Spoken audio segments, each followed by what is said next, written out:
Ever wondered what makes TV so powerful in Jamaica? Time to find out. Welcome to Global TV Group 358, where television meets innovation. We're not just about shows, we're about shaping society. In Jamaica, TV keeps you informed, connects diverse voices, and supports democracy. Imagine a Jamaica where broadcasters unite, sharing data and collaborating globally. That's us, a unified voice in the TV industry. Did you know TV advertising is still king? It drives website traffic, boosts brand equity, and powers integrated campaigns. Even in an age of digital, TV stands strong, resilient in tough times. Our global TV deck is your treasure trove of insights and data. With charts, graphs, and success stories, it's your guide to impactful TV advertising. Curious to learn more? Visit our website and see how Global TV Group 358 keeps television at the heart of entertainment in Jamaica. Get ready to binge watch the future. Corruption is a vile disease that sucks and drains the health out of something good. Corruption in society is an evil moral infection that keeps community in the state of perpetual sickness. Corruption is a moral virus. It's so potent, it leaves its host sick, lethargic, and unable to realize and accomplish all that a well person can. Where corruption thrives, poverty and not prosperity thrives. Wealth is grabbed into the greedy, grubby hands of those who get fat on the toil and labor of good people. Corruption benefits, only temporarily, those who participate in it. Everyone else is a victim of the theft, the deceit, the dishonesty, and the lies that corruption feeds on. You need to know that a corrupt person is stealing from you. Corruption is filthy work and despicable acts of treachery done under the table and behind closed doors. Corruption is a disgusting shame. Corruption keeps a nation back from true development and from progress. Wise investors steer clear of a corrupt environment. They would rather put their resources into a place where the playing field of opportunity is equal for all and not bent towards feeding the financial lust of corrupt, lying, cheating, thieving politicians and government officials. How many wonderful development projects have been lost because the investors didn't want to do business in a swamp of evil? When those great projects go to another nation or to some other place, we all lose. Believe me when I tell you that corruption steals from you, it steals from all of us. Corruption plunders the nation's wealth. Corrupt people compromise on truth, equity, and fairness, choosing instead to feed off the short-term benefits of crookedness, exploitation, and financial perversion. Corruption is not just a personal matter, it's a culture. It's a way of life, not just for individual people, but for companies, communities, governments, and nations.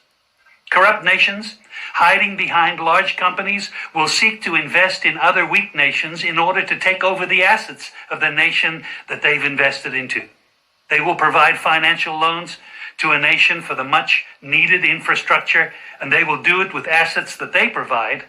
They will sign contracts by lining the pockets of rotten government officials who participate in this kind of corruption and are then held hostage by their own deceit and greed. Corruption is nothing less than a form of theft and national robbery. A corrupt person steals from everyone in society.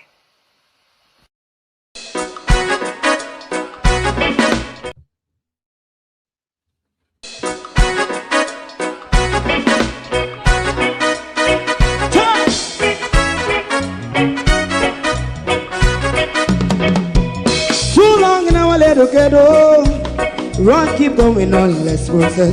For children of Israel do really love rights.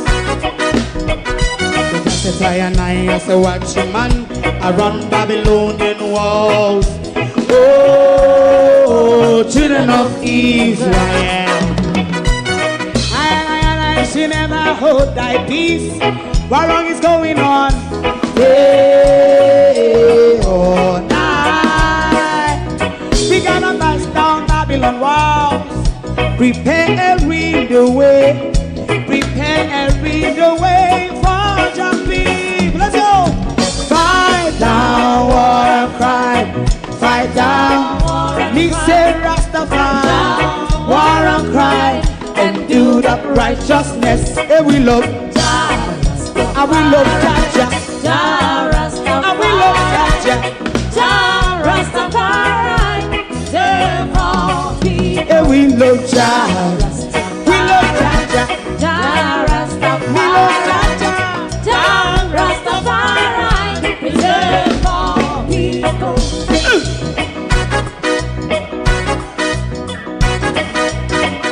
Put time away again. Listen, Yeah! so just as I say, watch your man, I run Babylonian walls. Oh, children of Israel, I should never hold thy peace, but we penalize. Hey, oh, night. We gonna bust down Babylon gates. Prepare the way.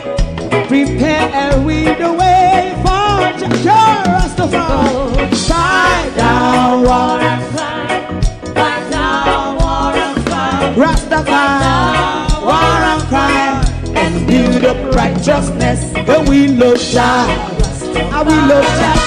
Jah Rastafari. And we love Jah. Jah Rastafari. Preserve all. And we love Jah. Me love Jah. Jah Rastafari. Me love Jah. Jah Rastafari. Preserve all. Me love Jah. Jah Rastafari. Jah Rastafari. Jah Rastafari. Yeah, the next song is going to be the last song for tonight. And then DJ Twink.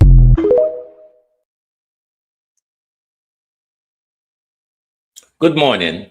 I don't know about you, but I am backed into a corner this morning. I cannot under any circumstances support anything MAGA. Neither do I want to support Andrew Holness. But on this issue, half-heartedly though it is or sound, there is a matter of principle to look into the Andrew Holness, Carlos Giménez issue on Andrew Holness, CARICOM speech. I am torn this morning. What about you? We're running polls on all the channels this morning. And please do whichever of the channel you're on, participate in the poll. Do you support Andrew or do you support Senator, Congressman Giménez or whatever he is being called? On the matter of principle, bear in mind the matter of principle that is at hand. Bear in mind half-heartedly what he spoke at CARICOM. I am torn this morning. What about you? I cannot support MAGA, but I do not also want to support Andrew Holness. But this, though, is a matter of principle. What says you this morning? Good morning and welcome. Thank you all for joining us this morning. To my community of party and all my family members, platform moderators, membership holders, viewers, subscribers, commenters, and trolls, good morning and welcome. Big Titty Fifi, good morning. Fifi and JPS had a meeting with the party foreigners last night. Yes, the party foreigners, those in the PEP group, the party enrichment group, those all the way in foreign. But I put it on my Facebook page if anyone on the wall listening. I wake up out of my sleep and find the meeting. And me, if I chew me, I wake out of my sleep. And you know, when you wake out of your sleep, you're fool. You never to understand nothing where going too much. But I'm going to catch the last half hour at the galangin. But there was only one person asking proper questions anyway, a nurse in our community. She lives abroad now. She used to work at Cornwall Regional Hospital back in the day, Casilda Jones. She was the only one that was asking any sensible questions. So if you don't want to see and hear Fifi, JPS, and the party foreigners, then it's on my Facebook page. I really haven't got the time this morning. There's so much fish to fry. There's so much fish to fry this morning.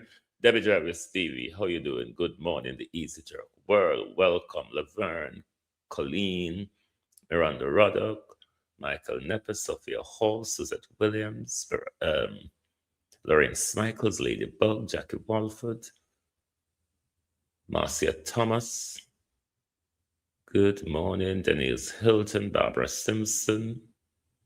Good morning, Desiree Stanley, Violet Watson. Good morning, Rennie Nicholson. Good morning, everyone. Like and share the live for us, please. And do participate in the poll as well. We want to hear from you. Do you support Andrew Holness on a matter of principle? Or do you support the magarific bullshit?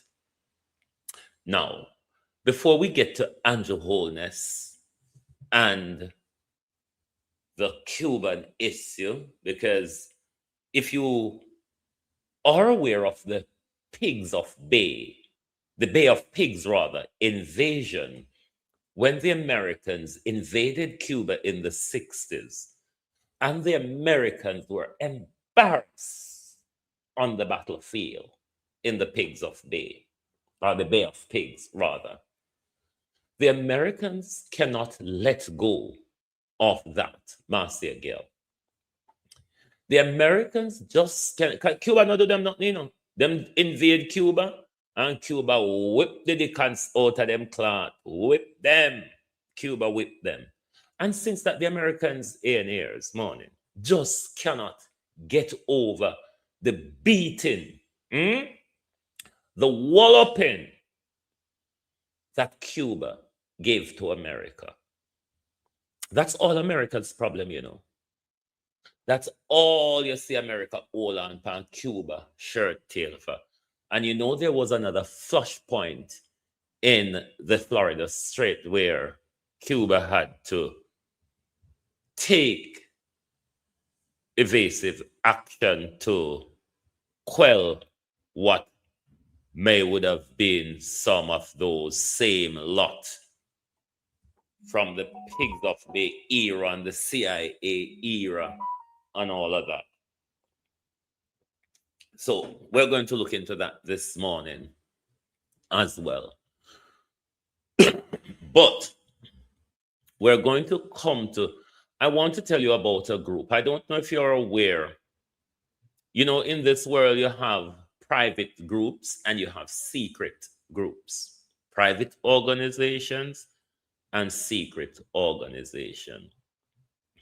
You have private organization like the Trilateral Commission, private organization like the Bilderberg Group, private organization like Davos and the World Economic Forum. Me live, me will call you back when me done. Like Davos, the World Economic Forum, you have those private groups. You also have the secret groups like the Illuminati, the Freemasons, and so on and so forth, all sorts of different cabals. Don't know how much you are aware of the Bilderberg Group and their annual conference and their influence and power. Now you may hear about groups like the Rothschilds and the Rockefellers and all of those. These power structure, like the Rockefellers and the Rothschilds, they sit way below the Bilderberg Group. The Bilderberg Group is like the pecking order when it comes to geopolitical power and influence over all of these leaders. So we're going to tell you a bit about the Bilderberg Group in an article we've done in case you're not aware of the Bilderberg Group and their influence on world leaders. So let us slip into that. Then the architects of consensus. We deal with some issue in the United Kingdom. Then we go right to Andrew, Congress, Marco Rubio, CARICOM, and the whole hogwash. The architects of consensus, Bilderberg and the mechanics of global power. For over 7 decades, the Bilderberg Group has stood as one of the most scrutinized yet secretive fixtures of Western geopolitics.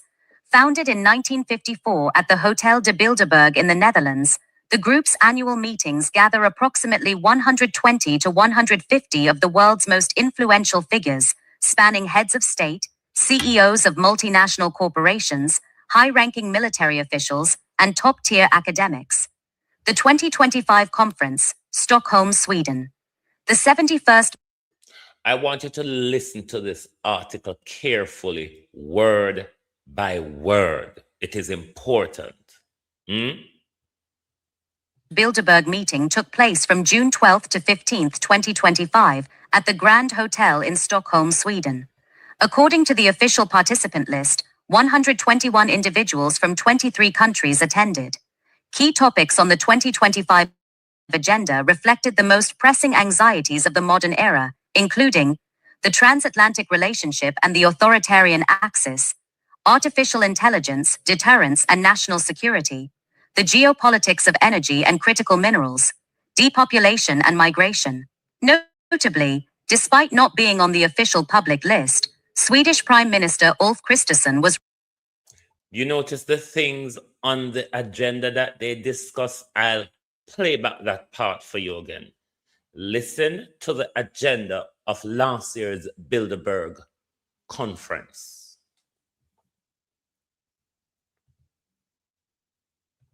The transatlantic relationship and the authoritarian axis. Sweden. The 71st Bilderberg meeting took place from June 12 to 15, 2025, at the Grand Hotel in Stockholm, Sweden. According to the official participant list, 121 individuals from 23 countries attended. Key topics on the 2025 agenda reflected the most pressing anxieties of the modern era, including the transatlantic relationship and the authoritarian axis, artificial intelligence, deterrence and national security, the geopolitics of energy and critical minerals, depopulation and migration. Notably, despite not being on the official public list, Swedish Prime Minister Ulf Kristersson was reported to have attended, underscoring the meeting's draw for top-level national leadership. The mechanism of influence, the Chatham House rule. The core of Bilderberg's power lies not in formal policymaking, but in the environment it creates. Meetings are conducted under the Chatham House rule, which allows participants to use information received, but prohibits revealing the identity or affiliation of any speaker. By removing the pressure of public scrutiny, the conference provides a safe space for the elite to 1. Build consensus. The group's original mission was to foster Atlanticism, strengthening ties between North America and Western Europe to prevent another world war. 2. Vet future leaders. Historically, several figures have attended Bilderberg just before rising to immense power. Now, Tony Blair and Bill Clinton were 2 of those future leaders that attended the Bilderberg group before they rose to political prominence. 3. Coordinate global strategy. While the group issues no formal resolutions, the shared insights often manifest later in the synchronized policies of central banks, international bodies, and national governments. Power versus conspiracy, a delicate balance. The secrecy surrounding the meetings has inevitably fueled various theories. To critics and conspiracy researchers, Bilderberg is a shadow world government that dictates the price of oil, the timing of wars, and the fate of currencies. However, political scientists often view the group's influence through a more nuanced lens. Rather than a secret cabal that issues direct orders, Bilderberg acts as a super think tank, Its true power is soft power, the ability to shape the intellectual framework within which the world's decision makers operate. When the heads of NATO, the IMF, and the world's largest tech firms spend 3 days discussing AI and deterrence, the resulting consensus naturally trickles down into the policies of their respective organizations. Conclusion: the Bilderberg Group remains a testament to the enduring importance of informal diplomacy.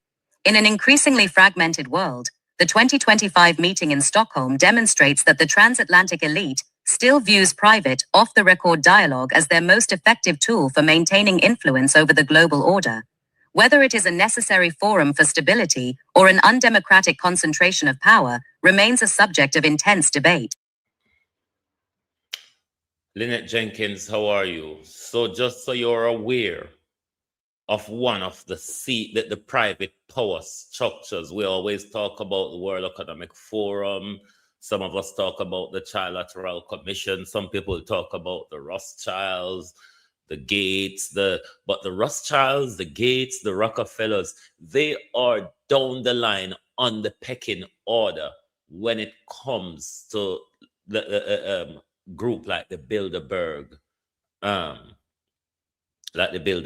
group. So you can look up more of the Bilderberg group on the internet.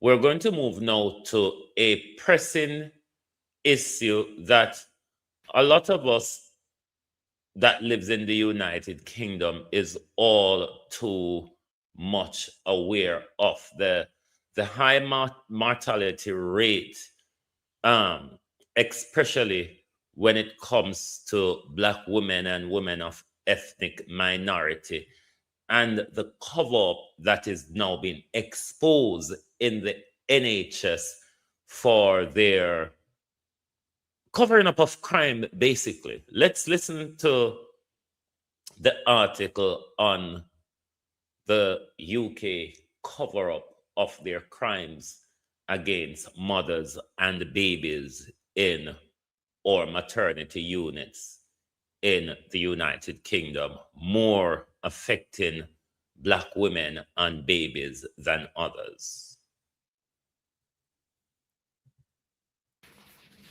The double silencing: why falsified maternity records are a crisis for Black mothers. The recent harrowing reports suggesting that some NHS maternity units have resorted to falsifying medical records to cover up harm to mothers and babies represent a catastrophic breach of public trust. While the manipulation of clinical data is a universal threat to patient safety, its implications are not felt equally. For Black mothers and their infants, this culture of defensiveness and data erasure is not just a bureaucratic failure, it is a direct threat to survival in a system already defined by deep-seated racial disparities. The erasure of truth in a high-stakes environment. In the United Kingdom, the statistics surrounding maternal mortality are well documented and devastating. Black women are nearly 4 times more likely to die during pregnancy or childbirth than white women. In this high-stakes environment, the medical record is the only objective shield a family has. When a hospital amends or redacts notes to hide mistakes, they are engaging in a form of institutional gaslighting. For Black mothers, who frequently report that their pain is dismissed or their concerns are ignored due to harmful stereotypes, the falsification of records serves to delete their lived experience. It ensures that the systemic biases that led to a poor outcome are never scrutinized, documented, or corrected. Obstruction of justice and the trust deficit. The broader implications for Black families extend far beyond the delivery room. Accessing justice through legal channels or clinical inquiries relies entirely on the integrity of medical data. If records are tampered with, the path to accountability is effectively blocked. Furthermore, these cover-ups fuel a profound trust deficit. For communities that already harbor historical and justified skepticism of institutional medicine, news of record manipulation validates the fear that the system is more interested in self-preservation than in the lives of Black patients. This can lead to a dangerous cycle where expectant Black mothers avoid early prenatal care or hesitate to speak up during labor, fearing that their words will be ignored or later erased. Masking a national emergency. Perhaps the most dangerous implication of record falsification is the distortion of national health data. To solve the crisis of Black maternal mortality, the NHS requires accurate raw data to identify where the system is failing. By hiding near misses or clinical errors, trusts are effectively masking a national emergency. Falsified data allows for a colorblind defense, where policymakers can claim progress while the underlying causes of racial disparities remain unaddressed. It prevents the allocation of targeted funding and the implementation of mandatory cultural competency training that could save lives. Conclusion: a call for radical transparency. The findings brought forward by Baroness Valerie Amos and patient safety advocates underscore a cycle of harm that must be broken. For Black mothers and babies, the falsification of records is a double silencing. First, their voices are silenced during a medical crisis, and second, their trauma is silenced in the official record. To restore safety, the NHS must move toward a culture of radical transparency. Accountability cannot exist without an unshakable commitment to the truth, because for Black mothers in the UK, the accuracy of a medical record is quite literally a matter of life and death. The world we live in is bigger than Jamaica. We cannot just focus on the issues of Jamaica because Jamaicans live everywhere. And these things affect us everywhere we are, whether be in Europe or North America. Black women are facing an awful type of care, an awful type of prenatal care and maternity care. It is causing their lives, it is causing their babies' lives. And in the case of the cover-up that has been exposed here in the NHS, they are falsifying records to protect themselves. This is a crime. This is a crime. No, let's go back to the Caribbean. Let's go back to the Caribbean. Now, the flashpoint that took place over the last few days between the Cubans and Cuban expatriates. Flashpoint in the Florida Strait. Possible US CIA, as they have always been doing and did in the 60s, that allow Cuba to give them a good old walloping that the Americans never get over. They continue to want to squeeze the life out of Cuba because that little island embarrassed the big old America. Iran's going to do worse to you, America. Iran is going to do worse than what Cuba did to you. Flashpoint in the Florida Straits, analyzing the deadly clash between Cuba and a Florida-based speedboat. The announcement by the Cuban Ministry of the Interior on February 25, 2026, regarding a lethal maritime confrontation near Cayo Falcones, has sent shockwaves through the Caribbean, marking a dangerous escalation in the long-simmering hostility between Havana and Washington. The incident, involving a Florida-registered speedboat and Cuban border guards, has resulted in 4 deaths and multiple injuries, but its implications reach far beyond a localized shootout. It signals a potentially transformative moment in US-Cuba relations. The incident, 2 sides of a smoking gun. According to the official Cuban narrative, a speedboat bearing Florida registration intruded into Cuban territorial waters. When intercepted by the Cuban border guard, the occupants allegedly initiated a firefight, wounding a Cuban officer. Havana claims the subsequent return fire killed 4 infiltrators and led to the detention of 6 others. Cuban authorities have been quick to display what they call terrorist material, including assault rifles, Molotov cocktails, and military fatigues, framing the event as a failed paramilitary raid by Florida-based exiles. Conversely, the US government has greeted these claims with profound skepticism. While not denying the presence of a Florida boat, American officials, including Secretary of State Marco Rubio, have demanded an independent investigation. The central tension lies in whether this was a legitimate security threat or a heavy-handed, perhaps extrajudicial use of force by the Cuban military against individuals whose motives, ranging from human smuggling to political activism, remain unverified by neutral parties. The geopolitical context, a region on edge. To understand the weight of this incident, one must look at the broader regional landscape in early 2026. The geopolitical tectonic plates of the Caribbean have shifted dramatically. 1. The Venezuelan domino. Following the collapse of the Maduro government in Venezuela in January 2026, Cuba lost its last significant regional patron and its primary source of subsidized energy. Havana is currently in a state of high alert paranoia, viewing the loss of its ally as a precursor to US-backed efforts to dismantle the Cuban socialist system. 2. Maximum Pressure 2.0. The US administration has moved beyond mere sanctions, adopting a posture of maximum pressure that rivals the Cold War era. For Havana, the appearance of an armed boat from Florida is not seen as an isolated crime, but as a coordinated act of war sponsored by hardline elements in the United States. 3. Domestic crisis in Cuba. Internally, Cuba is facing its worst economic crisis in decades. Food shortages and power grid failures have stoked domestic unrest. The Cuban government historically utilizes external threats to unify the population and justify crackdowns on dissent. This incident provides a convenient enemy at the gates narrative. The specter of past conflicts. Analysts are already drawing chilling parallels to the 1996 Brothers to the Rescue incident, where Cuba shot down 2 civilian planes, leading to the permanent codification of the US embargo via the Helms-Burton Act. If the victims of this latest shootout are confirmed to be US citizens or legal residents, and if evidence suggests they were fired upon without justification, the US may feel compelled to respond with more than just rhetoric.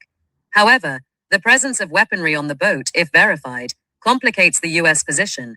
If the occupants were indeed planning an armed infiltration, it highlights a breakdown in US domestic law enforcement regarding neutrality acts, potentially embarrassing Washington on the international stage. Risks of escalation. The immediate danger is the militarization of the Florida Straits. With both the US Coast Guard and the Cuban Navy increasing patrols in response to the shootout, the margin for error is razor thin. A second miscalculation or accidental engagement between official vessels could spiral into a direct military confrontation that neither side may be able to easily de-escalate. Furthermore, the humanitarian dimension cannot be ignored. Such violence often discourages legal migration channels while simultaneously increasing the desperation of those looking to flee, potentially triggering a mass exodus similar to the 1980 Mariel boat lift or the 1994 rafter crisis. Conclusion. The February 25th incident is a symptom of a relationship that has transitioned from cold to combustible. As Havana uses the event to fortify its revolutionary defenses, and Washington uses it to highlight the brutality of the regime, the truth of what happened on that speedboat may become secondary to the political utility of the tragedy. In the coming weeks, the transparency of the investigation, or the lack thereof, will determine if this event is remembered as a tragic footnote in maritime smuggling, or the spark that ignited a new and more violent chapter in the struggle for the future of Cuba. Right. Staying with Marco Rubio, we're moving straight because we're building up to Andrew Holness and Senate and the Congressman. I want you all to participate in the poll that is on your channel. Who do you agree with? Do you agree with Andrew Holness and the Cuba matter, or do you agree with the US Senator? Please participate in the poll because this is a principal issue and we want to hear from you. Even if you are a staunch critic of Andrew Holness like myself, or you are a die-hearted PNP, who do you support? Could you as a PNP stand with the MAGA above a principal issue that Andrew Holness is taking on Cuba, regardless of your opposition to Andrew Holness? It's quite an issue for us to think about, but it is a principled issue. And as our leader, wait, no, let us build up. Let us build up. This is the wool. For me, this is the wool that the US State Department is pulling over the eye of our leaders and the control of the region and its minerals. This Caribbean reboot partnership that the US is talking about. When the US did have things figure, we partnership, we never benefit, we partnership with the US never benefit because the Trump take back all our visa them now. The Trump take back all our. Let's go to what Marco Rubio said at CARICOM. Then we go straight to Andrew Holness after that, which sparked an outrage from a US senator that led them to threaten our prime minister. On issues of corruption, I may would have supported a threat. Wait, we don't reach this yet. The Caribbean Reboot, Strategic Partnership or 21st Century Recolonization. The 50th regular meeting of the Conference of Heads of Government of CARICOM in St. Kitts and Nevis has become the stage for a dramatic shift in Western Hemispheric politics. U.S. Secretary of State Marco Rubio's reboot of Caribbean relations, framed as a mission to reinvigorate ties, has ignited a fierce debate. Is Washington finally offering the regional partnership the Caribbean has long sought, or is it reasserting a modernized version of the Monroe Doctrine? The Washington narrative, prosperity through security. Rubio's pitch to CARICOM leaders is rooted in the concept of intertwined destinies. By framing the region's economic stability as intricately tied to U.S. national interests, the Trump administration is signaling that it no longer views the Caribbean as a neglected backyard, but as a vital strategic frontier. The promise is multifaceted.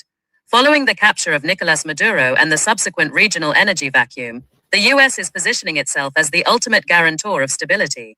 Rubio's vision includes making the region a magnet for inbound investment, facilitating American business involvement in emerging sectors, and addressing the dire humanitarian crisis in Cuba, albeit through the specific lens of private sector aid rather than government-to-government cooperation.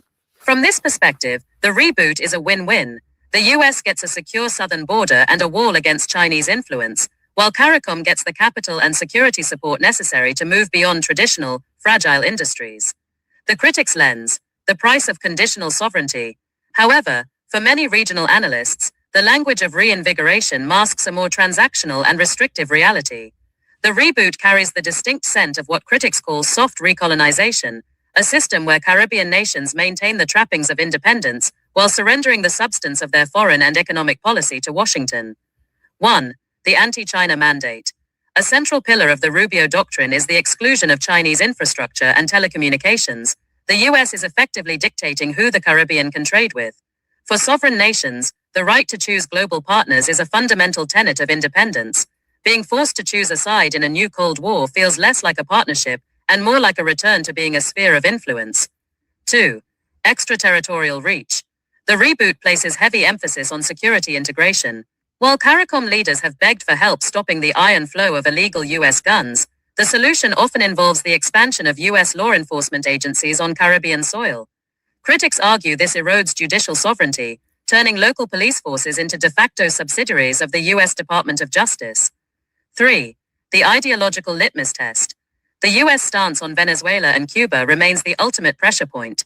Rubio's unapologetic stance, stating Venezuela is better off today, despite the regional upheaval, forces CARICOM nations into an awkward alignment.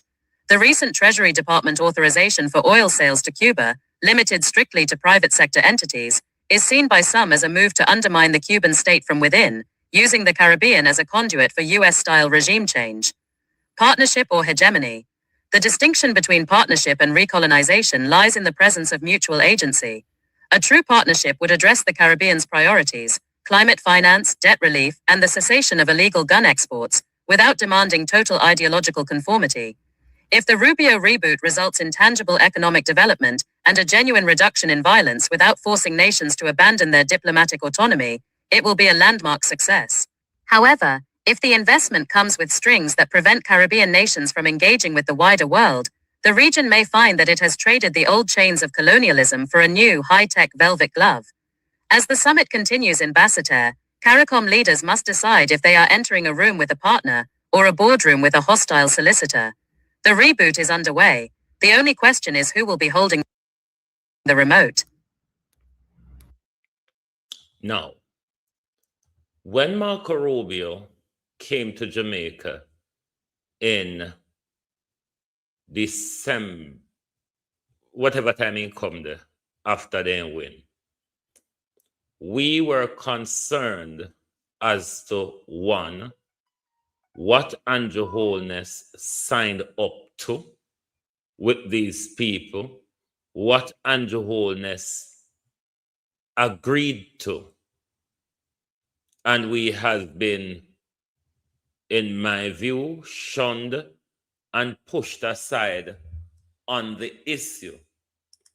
Whatever Andrew Holness agreed to, whatever assurance Andrew Holness gave, we are not aware. It is our view then, based on the dilly-dallying and the pew-pew, that he capitulated to the Americans.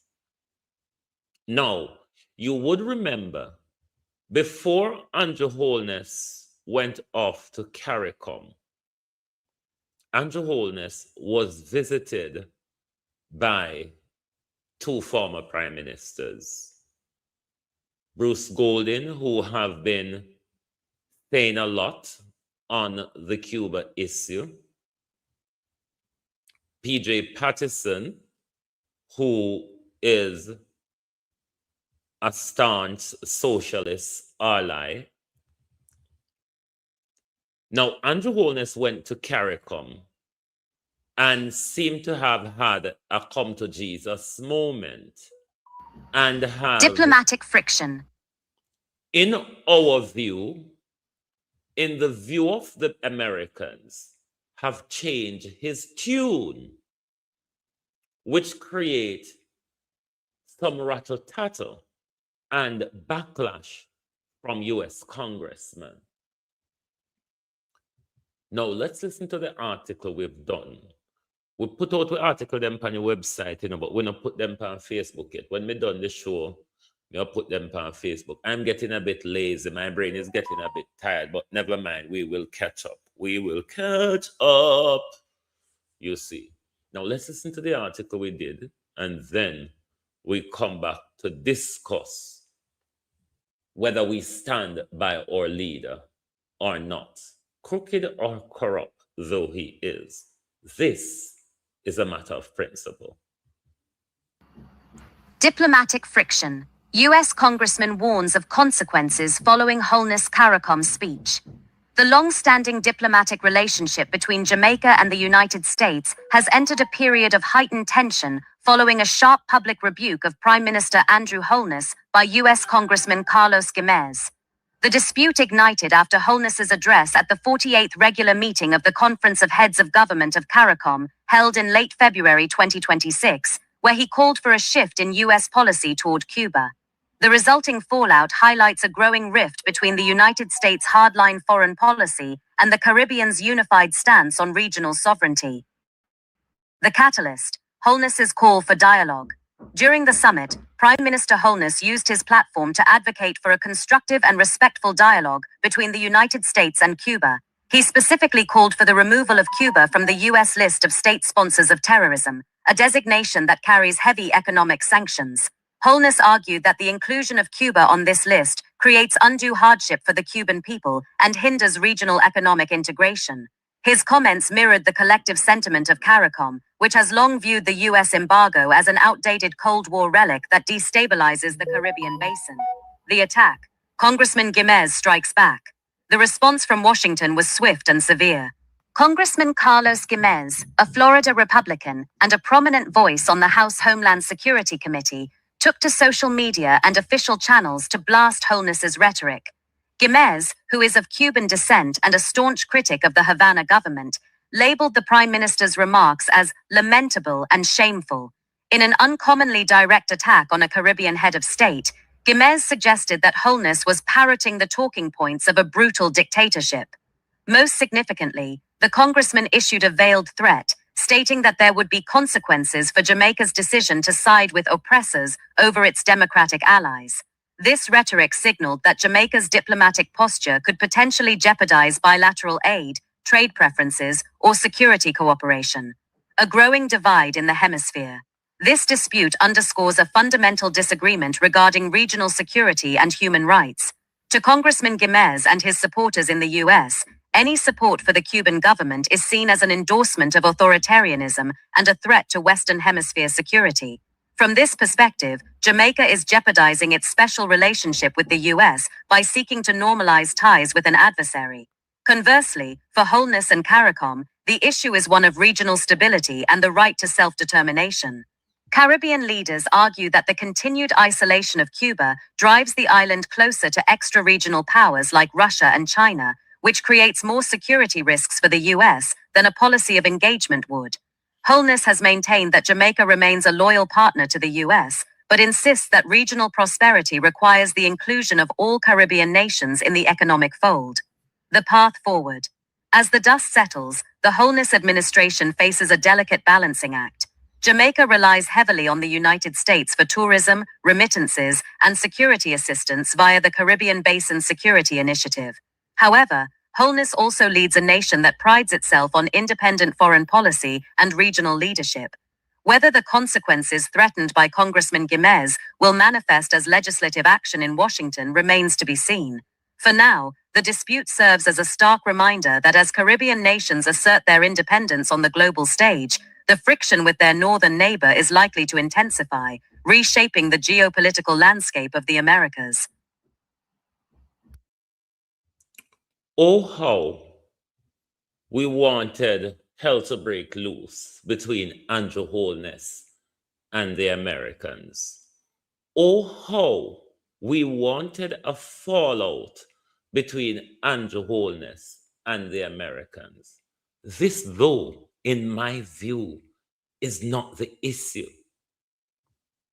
We've been waiting for something like this, truth be told, for some backlash from the US to be coming at Andrew Holness. Not on this issue, though. That's why I'm torn, very torn. Because I cannot, for any reason, defend the US against Cuba, one. I cannot, for any reason, supported the magarification of anything barring the teardown of America. Flip-flopping though he is, corrupt though he is, thief though he is, narcissistic though he is, heartless though he is, this is a matter where personally I have to support Andrew Holness' half-hearted, flip-flopping stance. I wish it was a stance that is grounded in principle, you'll see. I wish it was a stance grounded in principle. But I want to ask the Prime Minister this.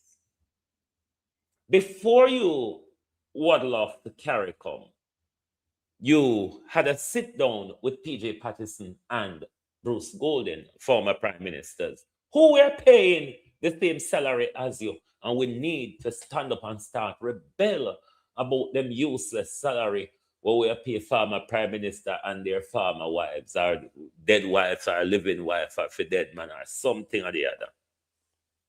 That is another whole topic where we are going to talk about. We're going to do one article on it no longer than today, because it is something that we need to have in the national consciousness of how much millions we're plucking out per year for Prime Minister's salary. 28 times 4 or 5, because I think one of the wives, them I get husband's salary too. This is something that must be in our national consciousness. But I want to ask the Prime Minister, did those two former Prime Ministers strengthen you up and give you like a backbone? Figure Cuba, figure CARICOM, we'll get you in a catawire right now. I want to say to Senator Lampshade, Senator Home Sweet Home, and Senator SpongeBob, on have a way to crowd up the labor right gangsters them. You know, Senator Lamp, Home Sweet Home, and Senator SpongeBob. Yeah, those two from the opening of the Parliament ceremonial the other day. We don't know so them run come out and gang up everybody we call Andrew Holness. When I go come after the Congressman, me just ask.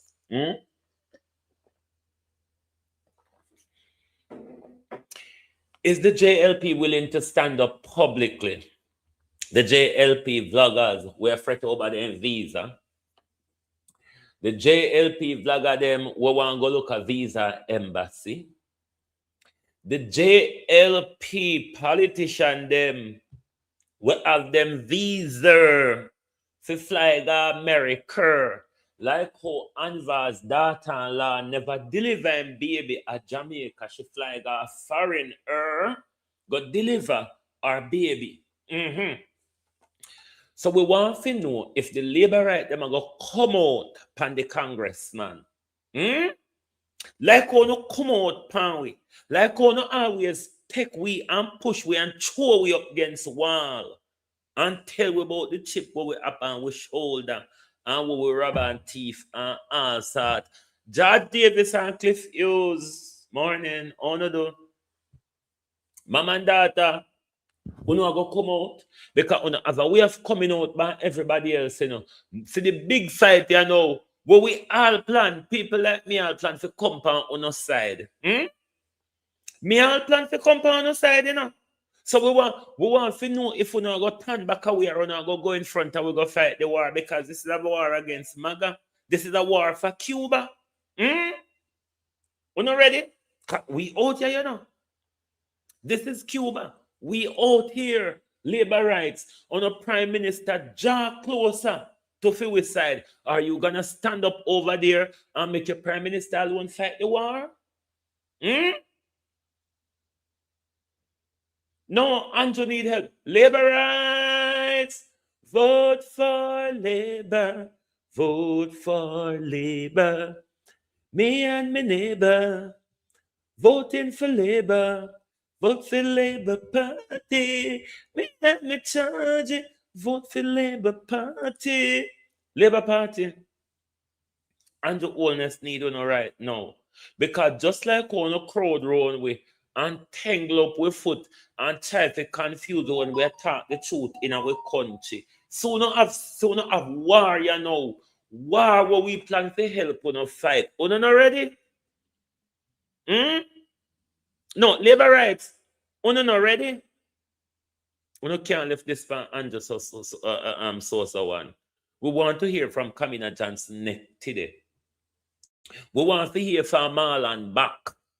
And we want to hear from Apka Fitzhenley shoulder. We want to hear from the place too quiet. The room too silent. We want to hear from you. We want to hear from the back, the shoulder, and the neck. Same, all of them upon the body. We want to hear from you. We can't silence so. We don't run out with big stick every day and just a woof whistle and just a woof whistle.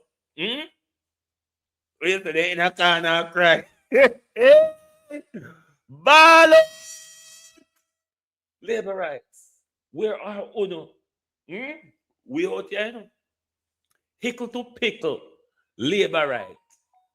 Hickle to pickle, visa protecting labor rights.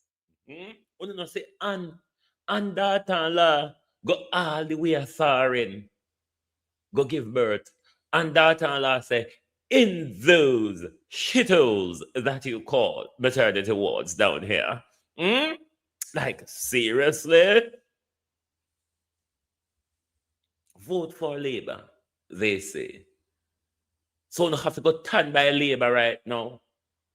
Because we want to call PNP, me as an independent, would decide to put down my pride, decide to put down my shame, decide to put down my principle, and on a matter of principle. Side with the flip-flopping of the prime minister.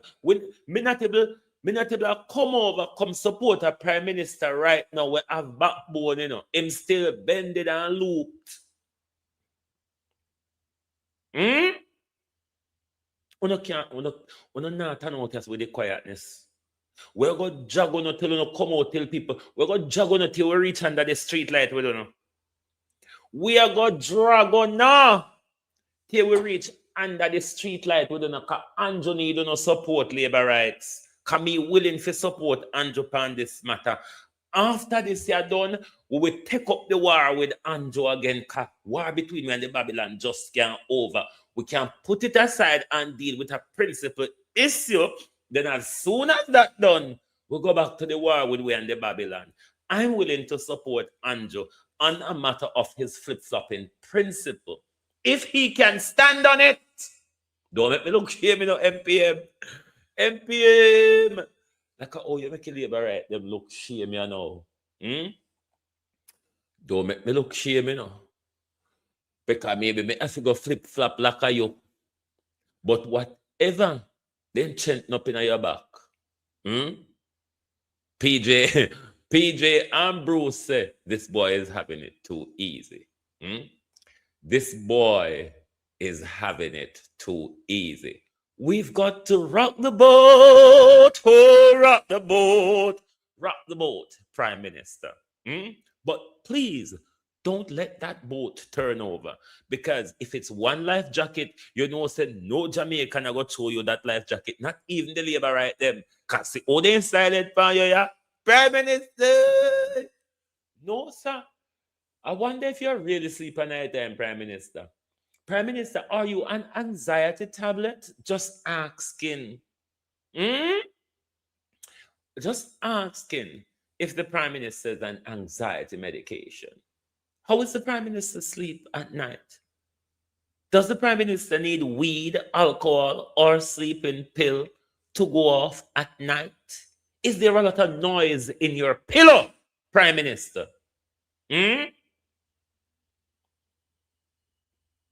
You see it good to take the nation along with your Holness. Remember when you declare war upon we, you know? And see right now, I have to put on the war to come be a buttress for you. Because the labor right them run left you. Andrew Holness. Andrew Holness, we the PNP ready to stand with you on a matter of principle. Flip-flopping, though it is.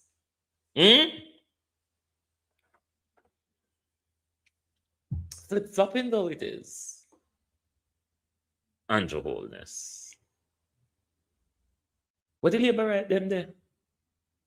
The more the merrier, don't? Labor rights. The more the merrier. The man want the support. Some are willing to jump with Ferrari with him and come out for Cuba. Because this is not about Andrew. This is about Cuba labor rights. Don't get it wrong. Labor rights. Labor rights. Don't get it wrong. This is about Cuba, not about Andrew. That's why it's a matter of principle. The principle here is Cuba, not Andrew. That's why I can support it, because the principle is on Cuba. Flip-flopping. So it is.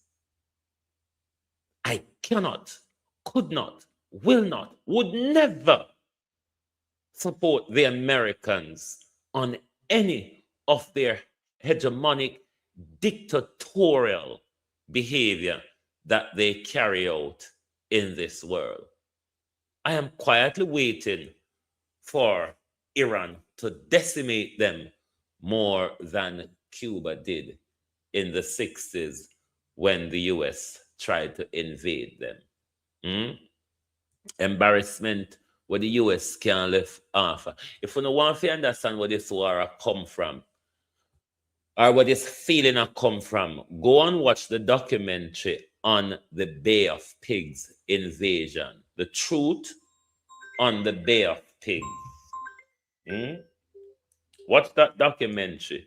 The truth about the Bay of Pigs invasion. America cannot let go of the embarrassment, the beating and the insult Cuba gave them on the battlefield. The back down where Cuba have to make America back down. America cannot get over that embarrassment. But I can guarantee America, I can promise America and tell America to take it to the bank and cash it, that this bullyism that Donald Trump is going on with and the mustering of war around Iran is no more saber rattling. It's become reality. America, you will leave out of this embarrassed. Worse than Pearl Harbor, worse than Bay of Pigs, America, you will be toppled in a way that you've never expected to. America, they are waiting for you.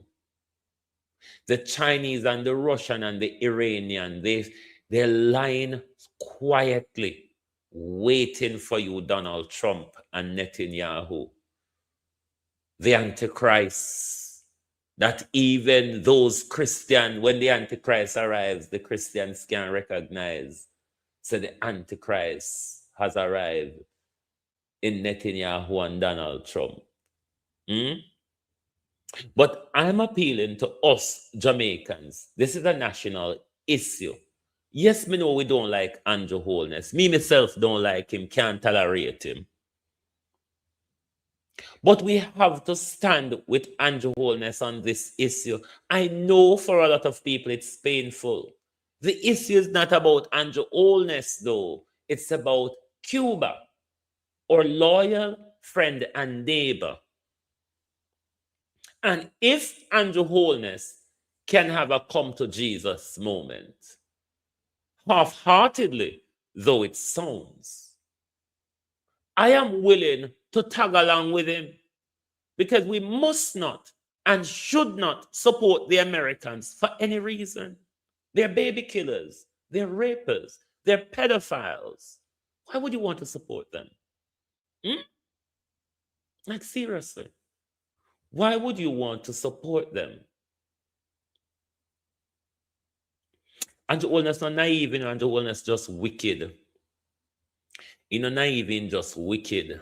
But of all the things that I dislike of him and about him, I can put them on the back burner at the moment. Doesn't mean I'm forgetting about them. Doesn't mean he is forgiven. His sins continues to accumulate, you see. But this is a matter of principle. This is Cuba. Some of the doctors and nurses are still there. Tufton is embarrassingly renegotiated. This is, I think, a part of the come to Jesus moment. Because you notice we did an article and a show on this the other day, where Dr. Tufton seemed to cannot find the employment in Ghana, Nigeria, Philippines, India, where I asked Dr. Tufton and asked Jamaicans to call on Dr. Tufton to tell me how much that joyride will not produce nothing, cost the Jamaica taxpayer. We need to hear that from Dr. Tufton. But because to say, they realize them don't have no other option than Cuba when it comes to healthcare worker. Tufton I tell we what they say, he's renegotiating a memorandum of understanding with the Cubans in relation to the healthcare workers. But Jamaica makes some new stipulation which is holding up the signing off on the memorandum of understanding. What are those new stipulations? I don't know if it's coming directly from the Jamaicans or from the US Foreign Office. But he embarrassingly have to turn around and come back to renegotiate the Cuba Memorandum of Understanding, where they make run out because Marco Rubio come stuck him finger up them ass and them get jollificated over it, you see.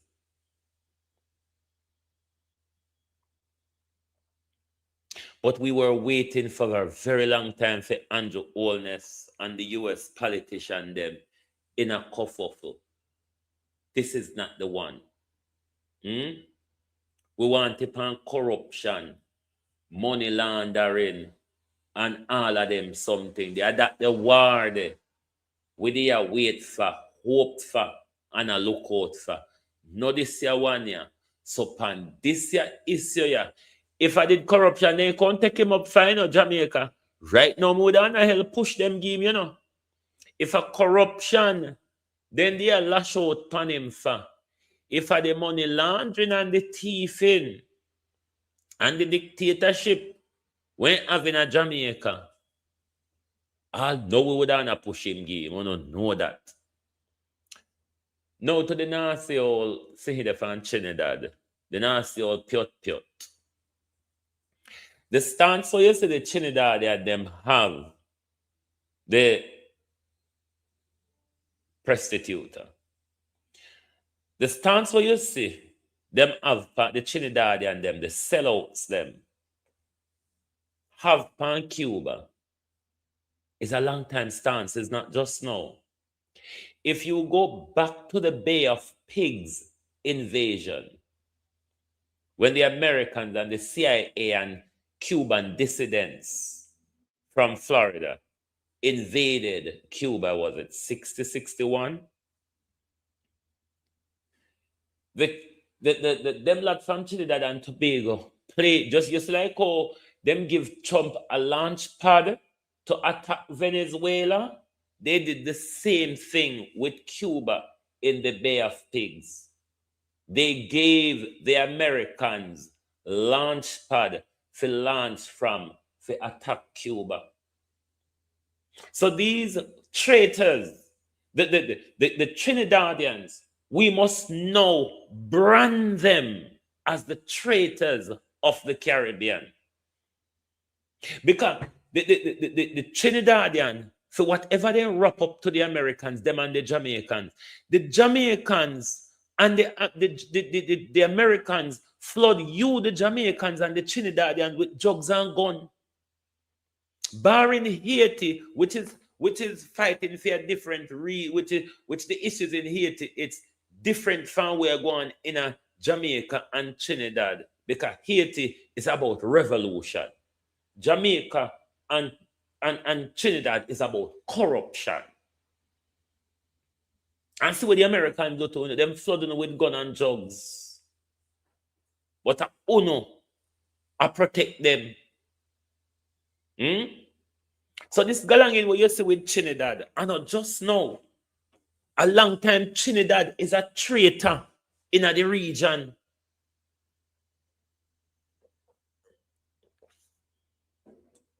A long time Trinidad. A long time Trinidad a traitor in the region. The Jamaica Labour Party, them a traitor in the region as well. And the Holness has now come to a Jesus Christ moment. And I'm ready to drop all of my issue with him right now. Not dash them away, you know. Just drop them to support him on the issue of Cuba. Though it is half-hearted, though it is flip-flopping, though we don't know what am I going to mean tomorrow, because Andrew Holness and Donald Trump have many mouths. What they say tomorrow and what they mean today. I cannot support anything coming from America, especially coming from a Donald Trump regime, or coming from these Cuban dissidents such as Gomez and Rubio. Under no circumstances, I would close my eyes and support Andrew Holness, knowing that as it over, Me go chuck one big stone out of him and say, you fucking fool, you. Look what you get, winner.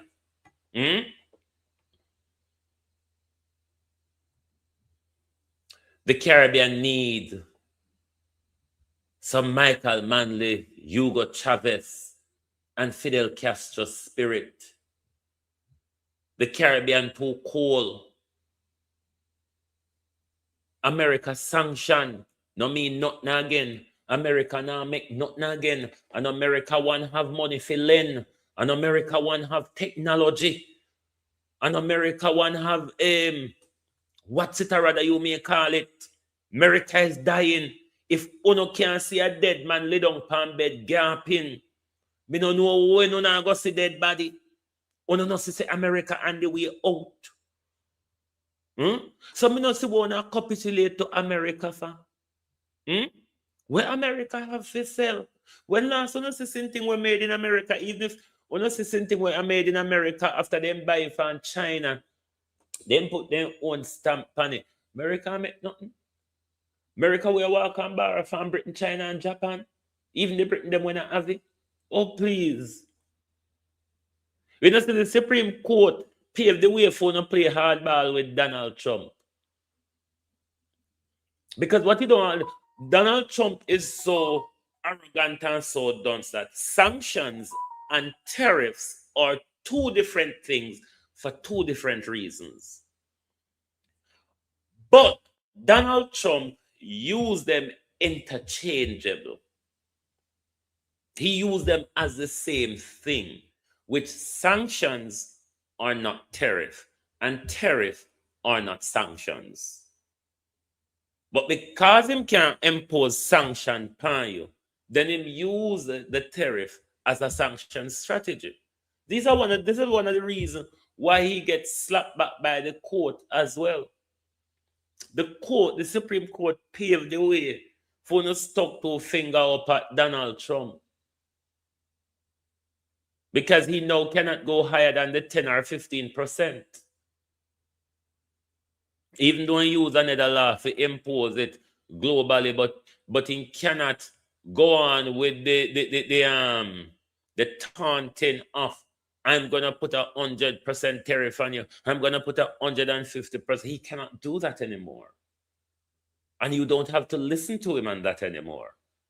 You don't have to follow the tariff that he imposed on you prior to the court ruling because they have no legal standing anymore. Regardless of Donald Trump hooting and tooting, it don't mean nothing.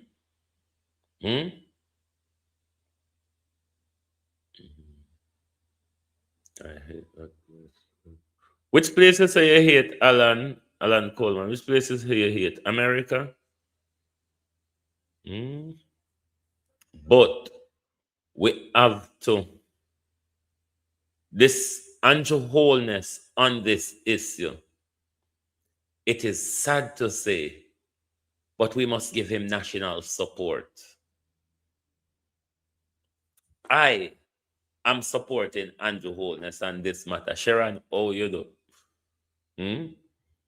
It is hard, but politics have principle in it. Me wouldn't live in the US for free, Alan. Would never live in America for free. Would never live in that place for free. God-forsaken place. Even though Europe God-forsaken as well, but God, America is God-forsaken. But we cannot turn a blind eye to the issue. Labor rights gonna come here. Of course, anything to do with Cuba, Abena, how you do? Anything to do with Cuba, those of us with a socialist alignment or a social democracy alignment is going to automatically support it, whether it's coming from the PNP or it's coming from Labor. We on the social side have been calling on Andrew Holness to take a principled stance on the Cuban issue. Half-heartedly, we're hearing something from him now. And because of that, the US US Congressman, one of Trump loyalists, come out with a sweeping attack on Andrew Holness, threatening sanctions on Jamaica. What that sanction may look like, financial, economic, or visa, it is yet to come out of one of Donald Trump's mouth. But with the greatest opposition to Andrew Holness' policies and politicking, I have to support him on this national issue. It is a national issue as well as a regional issue. We must not be harangued or controlled by America. Don't talk say because we little and America powerful, because America lend with money, and no. We're going to have to stand up for something one day. 70 years and them don't break the back of Cuba. 70 years and them don't break the back of Cuba. 70 years and Cuba educationally, scientifically done better than these countries will line themselves to the bullshit of Western democracy. What have we benefited from Western democracy other than stripping off more of our clothes? Other than walking more naked and becoming more wicked and evil? Tell me what we benefit from democracy and Western democracy, barring a lot of knives and a lot of nakedness and a lot of profanities, because that's all democracy is about: knives, nakedness, and profanities. It really don't have no long-lasting principles in it. That's why you see these whole of these Western governments are falling. This is why the whole of these Western governments are falling. Democracy have no long-lasting principle. Democracy was built on lie. It was built on hatred, murder, rape, and pillaging. It cannot stand. Nothing no go so it don't true. So stop legitimize the bullshit. This American democracy. American democracy. Stop the bullshit. Democracy is about lawlessness, nakedness, eating children, raping children, sacrificing children, killing women, cutting out babies out of women, stealing other people's land and resources. Oh, pal, how you do? Man, you penalize you for late, you know. Ballot! Wanna call Senator Lampshade for winning, please? Senator Home Sweet Home. We want to hear from the back, the neck, and the shoulder. The neck, Kamina Johnson Smith. The back, Marlon Morgan. And the shoulder, Apka Fitz said, "On a Nathan run, you're so quiet." The amount of big tick on the run out with every day. Every day we pass on the yard, we have to duck, and we have to look out for the stone and the buckle them. We can't walk past on the yard. One of us set dog pan we, a beer stone and buckle we have to duck from. The US, they must duck from the same stone and buckle them too. The United States of A need for duck from a stone and buckle. So we want to know one of the senator back, senator shoulder, and senator neck. Labor right vloggers, come from under the bushel, you coward mother sods. Putting your head under the bushel, hiding away because you're protecting your visa, or maybe you don't want to turn away from the maternity hospital in foreign. You don't look and vase. Una protect una dental treatment, una maternity access, una make sure una protect una want to fly to foreign when una sick. Come on board. We out here for it. No man. Chopper John. Cliff Hughes. Munchie. Wanna help me name them now? Travis. Wanna know the JLP blogger them? Punkos. Son of Punkos. Who else? Who else? Miss Charmin. Who else? Vegas.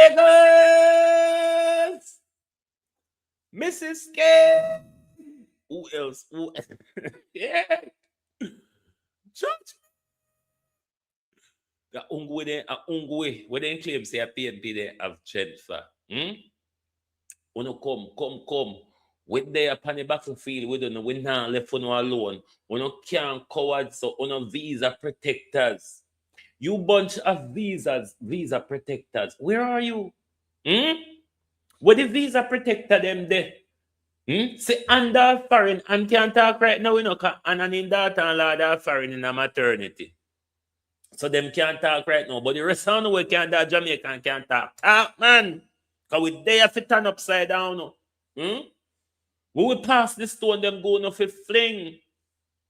You can't turn quiet, so. Because the amount of stone we have to duck when we are passing a yard. The amount of stone we have to duck when we are pass on a yard. Oh, how we wish. Oh, how we wish that this war between Andrew Holness and American politician was about corruption and money laundering. Right now, we wouldn't have space in the older world at the back of Andrew push him, give the American them, you know.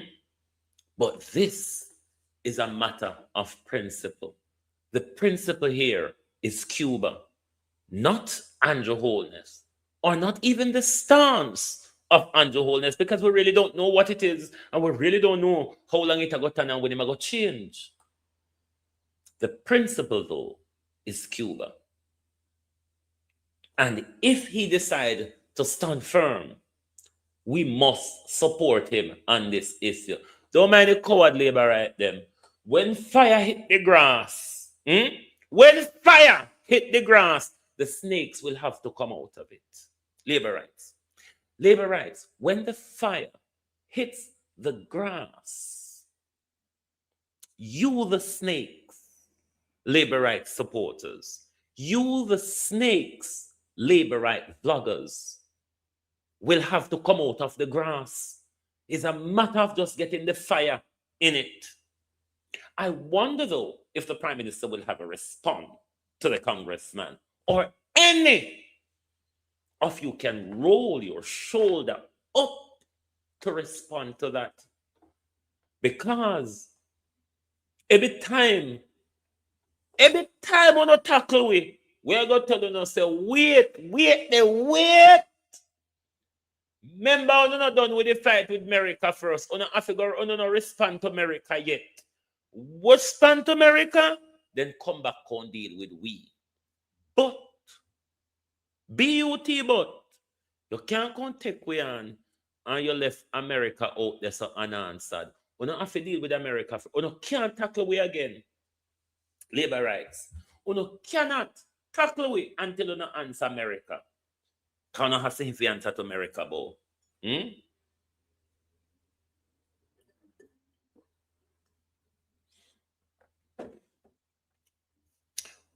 Three, the four last president America elected,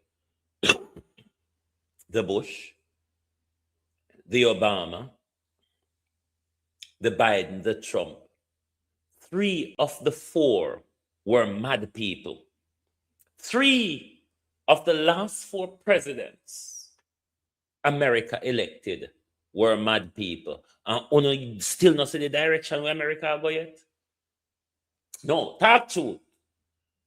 Three of the four last presidents elected by the American populace or handed to you by the American deep state are mad people.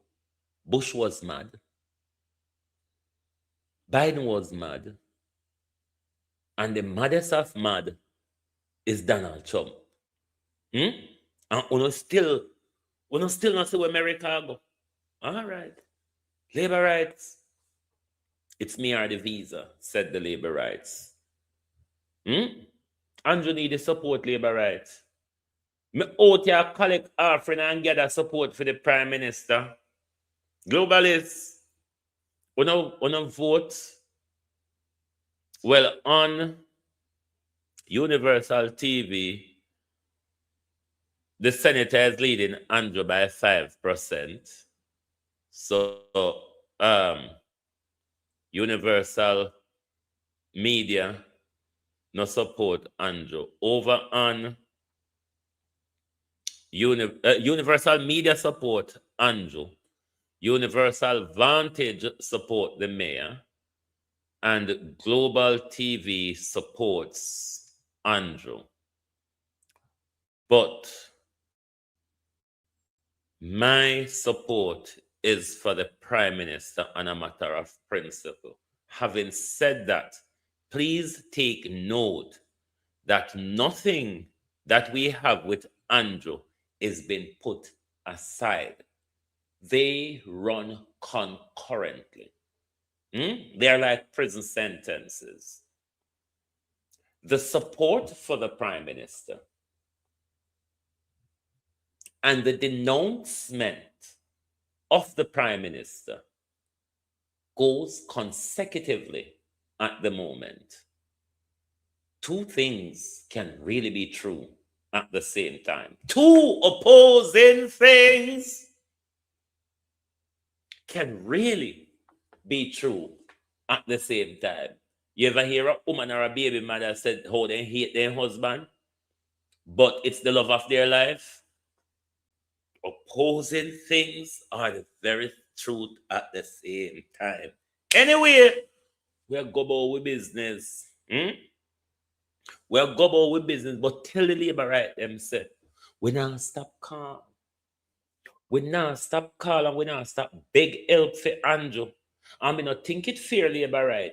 Me not really think it fair for no left it pan we for defend Andrew Holness. Remember when Andrew Holness come from South Africa where they and declaring war, he never declare it pan uno. In declare it pan we. And if we can have a little conscience, labor rights, where are you? Labor rights. Labor rights, where are uno? Andrew Holness needs your support. Some of us are willing to break ranks for a few hours and a few days and give him the support and the Cuba. What happened to uno? So no say, at the visa, at the thing, when I protect the visa. Marlon Morgan with the back. Kamina Johnson Smith with the neck. And Abka Fitzhenley with the shoulder. We want to hear from you. Malvina Bachelet and your daughter, Georgina Davis, we want to hear from you. You staunch supporters of the Prime Minister. You always have a story to protect and defend it. We want to hear from you. You know, can't turn around, you're so quiet. Not on the same street where we depend. A few times to fling back now. But the only thing is, we have to go fling it at the source of house. Because no in the yard. Even if we're not in the house or not under the bed. I mean, I know how to fling stone under bed. But labor rights, we want to hear from you. All right? We really, really would like to hear from you. Do you support Andrew? Or are you leaving Andrew to fight this battle on his own because it's a PNP battle? Tell us. We want to hear from you, labor right. Talk to us in the comment. Talk to us in the comment when you watch this after that. Talk to us in the comment. Whose side you're on and why. All right? Anyway, thank you all for being here this morning. Bro, you sound like a fool. Okay, Devon, Scott, quite an interesting way to disagree. Explain to me why you think I'm a fool and on what reason. Is it the support for Andrew? Is it the support for Cuba? How am I a fool? Let's hear it from you. Let's hear a bit of intelligent respond coming out of you, Mr. Scott. When me sound like fool boat? Gary said, I'm in the middle. Well, I can proudly say I will support the Prime Minister if he willing to stand on principle. I will support him on principle. BUT, I don't know if he's going to embarrass us. I don't know if the threats will make him capitulate to Donald Trump, Marco Rubio, and Giménez or whatever him name. So let's wait and see. Then say, turn and see, don't pile no dance. Turn and see, no pile no dance. So let us stand and see. But labor rights, come out. Come beat the drum just like a way, and your Holness need the support. All right? Thank you all very much for being here this morning. Even to Devon Scott, who think I'm a fool. Or Devon or Donovan. Donovan or Scott, I think, who think I'm a fool. Thank you all for being here this morning. Lovely to have your support.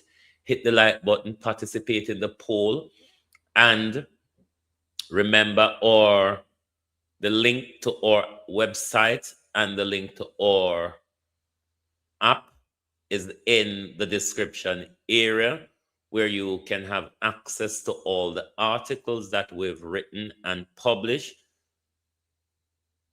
But wait, why is he saying nothing? You know, when people come with an offensive comment and you ask them to give you an intelligent assessment, they can never answer, because people who have very low IQ would rather look towards the ad hominem rather than the principle of the issue at hand. So I guess he has nothing principle to say, so he rather attacked my sensibility. Never mind the buzzcocks, we're used to them. Anyway, another day, another dollar. All right? So make sure you visit our website, read our articles and comment on them. Also, you can become a member to our app. The membership is free. We're not charged for membership yet. So make sure you support the thing. All right? And like and share the live. And if you have not yet subscribed, do not wait. Do not wait. Anyway, me gone about my business. Me not staying back this time. Me gone. All right. Bye-bye, everybody.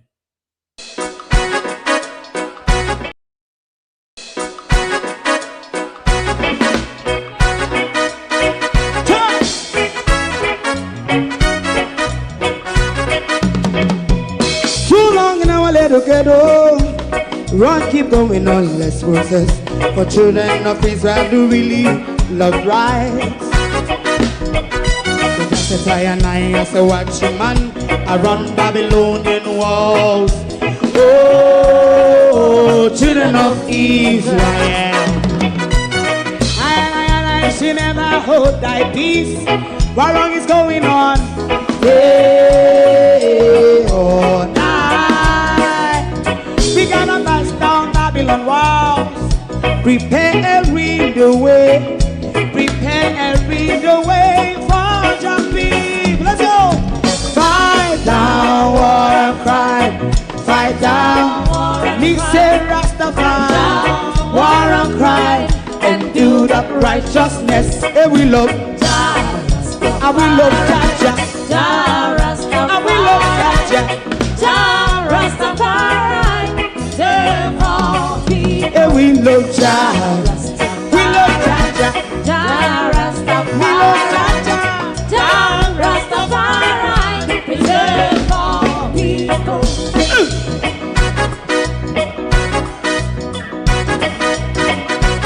time away, put time away again. Listen, yeah. So just as I and I say, watch your man, I run Babylonian walls. Oh, children of Israel, I should never hold thy peace, while we penalize. Hey, oh, night. We gonna bust down Babylon gates. Prepare the way. Prepare the way for Rastafari. Fight down war and crime. Fight down war and crime. Rastafari, war and crime. And build up righteousness. And we love Jah. And we love Jah. And we love Jah. Rastafari, preserve all. And we love Jah. Me love Jah. Me love Jah. Rastafari, preserve all. Me love Jah. Rastafari. If you don't like missing out on the latest shows but still enjoy classic hits, then Global TV Group 358 is your perfect match. Global TV Group 358 isn't just another channel, it's your ultimate TV experience. From breaking news to binge-worthy dramas and timeless classics, we've got it all. Our unique blend of original content and global favorites means there's something for everyone. And guess what? With GTVG's seamless streaming, you can watch anywhere, anytime. Plus, our interactive features let you be part of the action. So, whether you're a seasoned binge watcher or a casual viewer, Global TV Group 358 is here to keep you entertained day and night. Don't just watch TV, experience it with Global TV Group 358. Subscribe now and never miss a moment.